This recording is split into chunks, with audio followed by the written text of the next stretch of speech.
We need to find the derivative of this function. You might first notice that there's not much simplification that we can do with this. Then you might notice that this function is actually a product of two functions. We have a 22x and we have an e to the negative x. That might imply that we should be using the product rule to do this. The shorthand for the product rule of two functions f and g looks like this. So let's use that rule to find our derivative. If we're calling our first function 22x and our second function e to the negative x, then the first term in our derivative is going to be the derivative of 22x times e to the negative x. Then the second term in our derivative is going to be 22x times the derivative of e to the negative x. Now, the derivative of 22x is just 22. The derivative of e to the negative x, though, is probably not something that you're learning until you know a rule called the chain rule. If you've learned the chain rule, then you know that the derivative of e to the negative x is negative e to the negative x. If you haven't learned the chain rule yet, well, I'll show you another way to do this problem in just a minute. But to finish this up, we can simplify 22 times e to the negative x, and then I'm going to take this negative and move it out here, and we get 22x e to the negative x. Now, as far as simplifying goes, this answer right here might be good, but notice that we can factor out a 22 from each term, and we can factor an e to the negative x out from each term. Factoring out 22 e to the negative x from the first term just leaves us with a 1. Factoring that out from the second term leaves us with an x, and to me, this answer looks a little bit nicer. Let's do this problem another way. Let's do it in a way where we don't have to differentiate e to the negative x. This e to the negative x has a negative exponent on it,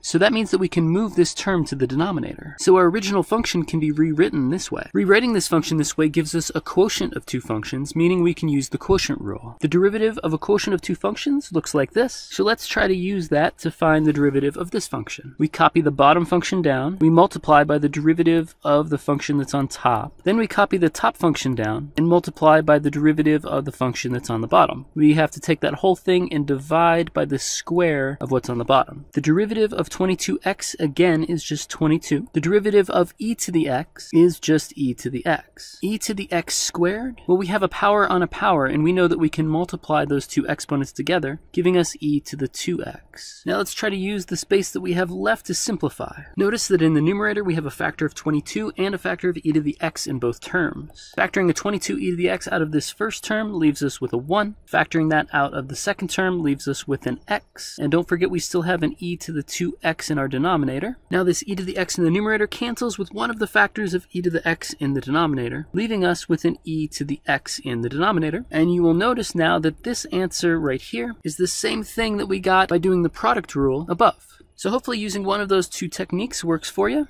I'm going to zoom out so that you can see both of them at the same time. That's it for today. I'll see you tomorrow for the next problem of the day.